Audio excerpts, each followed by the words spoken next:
pessoas lindas! Eu sou a Amor. Eu sou a Tati. E esse é o Bentô, o canal de anime, mangá e cosplay do Omelete.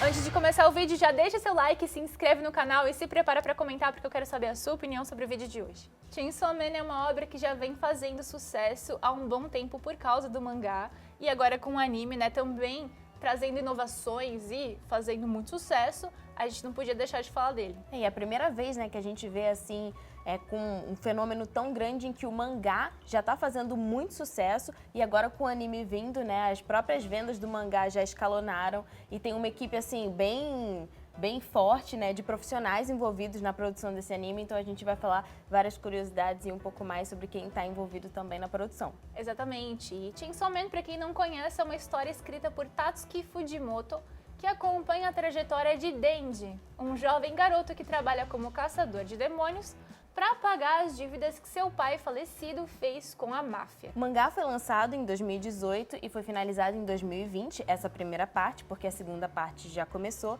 e já ganhou 2 vezes consecutivas o Harvey Awards, que é um prêmio bem famoso da área de quadrinhos. A primeira temporada em anime está programada para ter 12 episódios no total, o que significa que a primeira parte do mangá não vai ser adaptada por completa nesse primeiro arco ainda. O segundo arco ainda não foi confirmado pelo estúdio Mappa, mas é uma grande aposta por conta da grande popularidade da obra entre os fãs mundialmente. Realmente tá dando super o que falar. Sim. Mas também a gente sabe que é um investimento muito grande, porque Mappa tá realmente apostando criativamente até nessa produção. Então não é só em qualidade de animação, eles estão fazendo testes criativos com músicas novas da cada encerramento, com até estéticas diferentes nas próprias músicas e na arte desses encerramentos. Então é legal ver uma obra famosa cedendo espaço para os artistas trabalharem em coisas diferentes também, né? Inclusive, uma das coisas que eu vi, né, a gente acompanha bastante o pessoal da Sakuga Brasil, que é um site que fala sobre animação, né, principalmente, né, de anime, e quando teve, né, a notícia de que Chainsaw Man ia virar um anime, muitos animadores da indústria, que são animadores famosos, mandaram, né, entraram em contato com o Mappa falando que queriam contribuir com o projeto, que queriam estar ali. Então, assim, não faltou opção na hora de escolher, né, profissionais bacanas para trabalhar, porque, assim, tava chovendo gente querendo estar no projeto. Isso, né, é um reflexo também, não só do anime como um todo, mas também a gente vê bastante experimentação, como a Amor falou, principalmente nos encerramentos, que tem uma pegada, assim, bem diferente. É praticamente como se eles estivessem lançando, tipo, um CD, assim, de músicas, sim, né, dos encerramentos, o que é bem inovador. Eu nunca tinha visto. Inclusive, Chainsaw Man é o primeiro trabalho como diretor do Ryu Nakayama, que ele é um animador, assim, bem conhecido no meio, jovem, de 30 e poucos anos, e ele, inclusive, é muito amigo do diretor de Black Clover, que acabou, né, apresentando algumas pessoas na indústria, então ele fez conexões e acabou entrando como diretor, e ele tá fazendo um trabalho muito bacana, assim, de primeira viagem como diretor, né, do anime. Então, assim, é bacana porque não é a única pessoa novata, entre aspas, a estar iniciando em Chainsaw Man, tem muitas pessoas da dublagem também que estão estreando com protagonistas, então é um anime que, além de ter muita gente envolvida, muita gente nova também trabalhando. E a gente consegue perceber pelas características da animação em si e até de como essa obra está sendo trabalhada, que eu acho que é um marco para essa nova geração de produções também. Sim. Pelo formato da obra, porque a gente está vindo de uma época em que se valorizavam obras muito longas. E agora a gente está vendo obras que são mais curtas, tendo um sucesso muito grande e tendo investimentos diferentes da indústria e sendo valorizadas mesmo sendo obras mais curtas, não sendo forçadas a se estenderem para conquistar público. E essas experimentações que eu comentei artísticas, elas também estão muito ligadas à própria essência da obra e do autor, das influências também que ele tem de filmes e tal. Então a gente consegue ver que cada detalhe dessas produções está respeitando muito, pelo menos, né, é o que parece, está respeitando muito o direcionamento artístico do próprio autor e possibilitando testes na própria indústria, que geralmente só consegue fazer esse tipo de coisa em obras originais, né? Isso foi uma coisa até mesmo que o autor comentou, né, numa entrevista para o Anime News Network, de que ele queria fazer, né, sempre quis ser serializado na Jump, mas ele não queria entregar mais do mesmo, então ele pegou uma roupagem de personagens, né, que sabia que ia ser um pouco aceito, mais, né, com a pitada do tempero dele, e ele quis fazer, né, uma coisa diferente, até para não cair no esquecimento de tudo que já vai saindo, né, principalmente na área do shonen. Então ele pegou um formato que ele sabia que funcionava, mas ele colocou uma roupagem única da própria linguagem dele. E, né, a indústria mesmo tá recebendo muito bem, então assim, de acordo com a Oricon, o Chainsaw Man já vendeu 18 milhões de cópias até o momento, é um número que só vem aumentando, principalmente por conta do lançamento do anime. Inclusive, ainda falando de referências artísticas, o Fujimoto é muito fã de cinema e ele, inclusive, várias vezes desenha os personagens em salas de cinema, inclusive na abertura, Sim. né? E ele também é muito fã de mangá. E quando ele foi descoberto, ainda adolescente, pelo seu editor, esse editor enviava vários DVDs para ele assistir, porque ele dizia que um bom criador de histórias tem que ter muitas referências.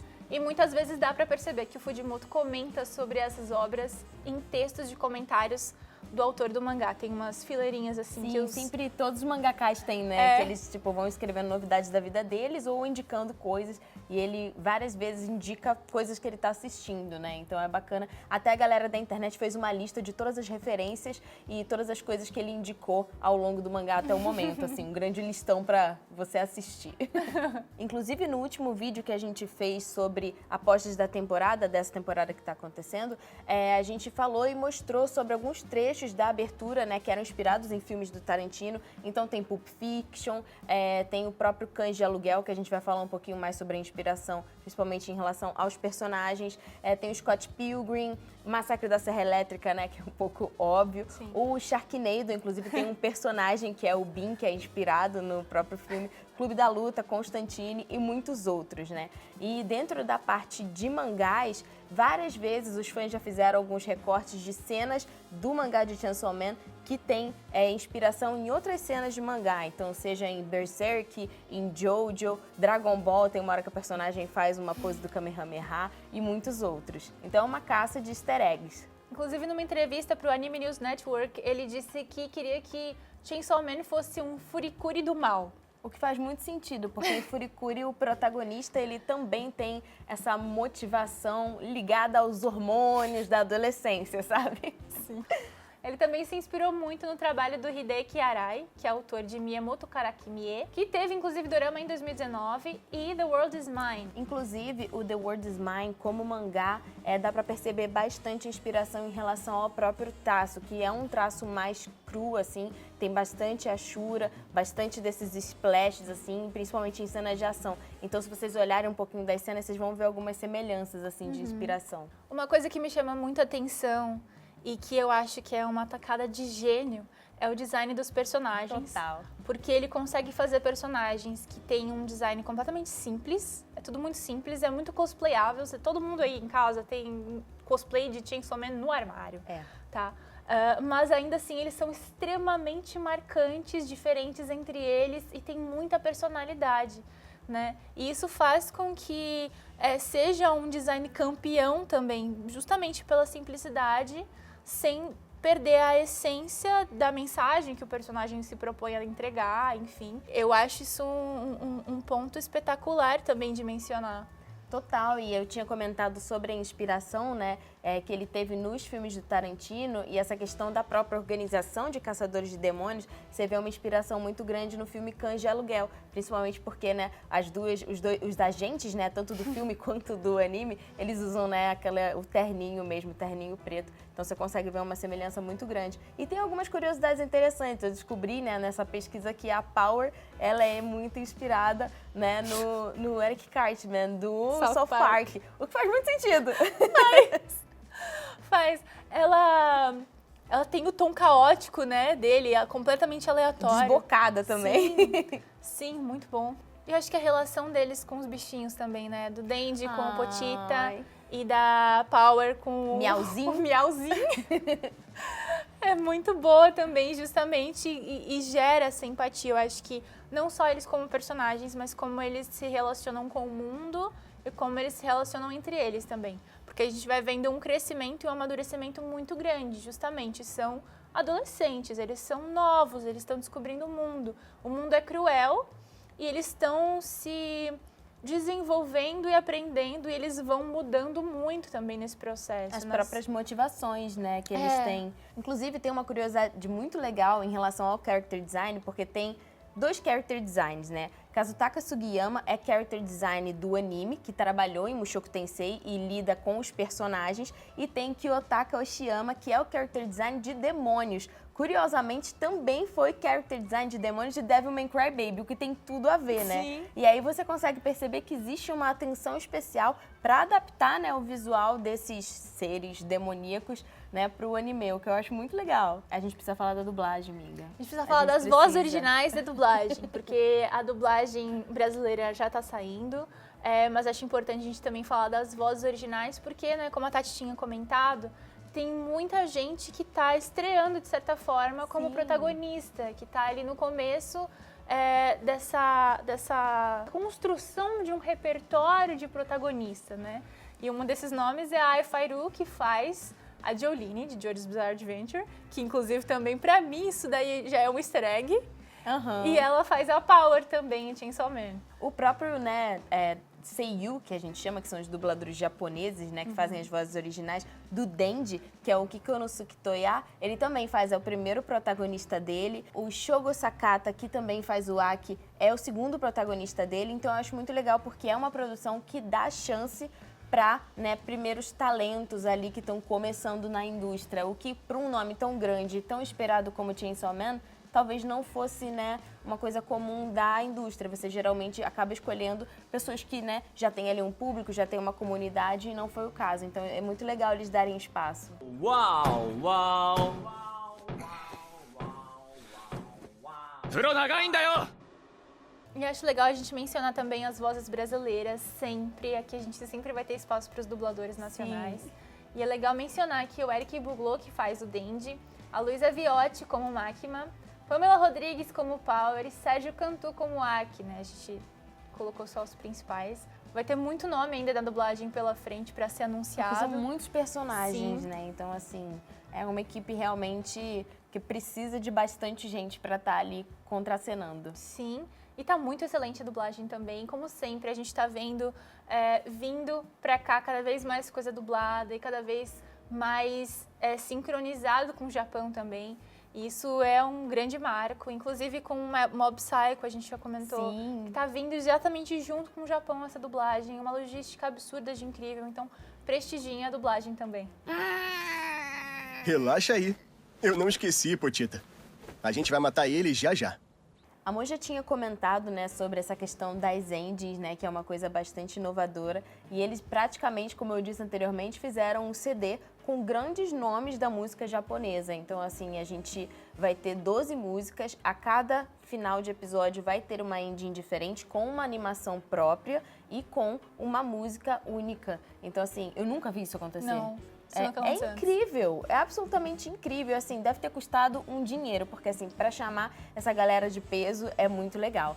Então a gente teve até agora, né, Vound, tem o Maximum The Hormone, que é conhecido pelas openings e endings de Death Note, tem Toboe também, e já foi divulgado outras pessoas, tem a Aimer, que eu amo muito, Ai, eu adoro ela é Aimer, incrível. Eve, Canária e Queen Bee, que é conhecido por Dororo. Então, assim, vai ter bastante gente de peso envolvida. Eu tô muito animada com o Chainsaw Man. Tá difícil, porque o pessoal fala... às vezes o pessoal, quando é uma obra muito famosa, o pessoal fala que a gente tá se exaltando demais, porque não é tanto assim. Mas em questão de indústria, em questão de formato, sim, é demais mesmo. É incrível mesmo, é fantástico mesmo. Isso aqui é uma coisa que a gente não tá vendo... O investimento que isso está tendo, acho que nunca aconteceu mesmo antes, do jeito que está tendo agora. Sim, eu acho muito legal também de se relacionar, porque assim, o Fujimoto, ele é um autor muito jovem, ele nasceu no mesmo ano que a gente, né? Então, assim, é muito legal a gente ver as pessoas conquistando as coisas e cria, né, um debate que não é só, tipo, um shonen de porrada que a gente estava conversando, né, antes de gravar o vídeo. Existe toda uma camada aí, a gente tem sim aquela camada...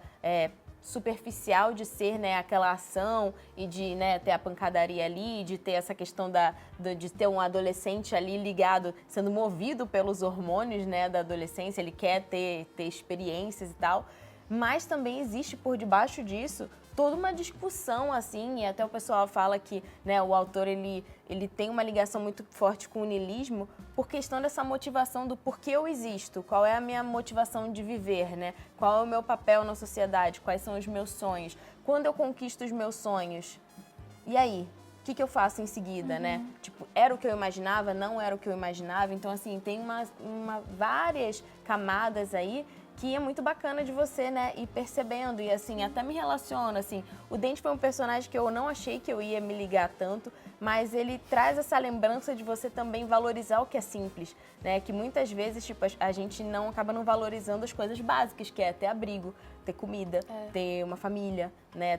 Se sentir aceito pela sociedade, que é algo que ele não tem. E recentemente aconteceu, né, um debate na internet de pessoas discordando com relação a essa perspectiva, porque muita gente acha que é só uma historinha de porrada normal, de sangue e é isso.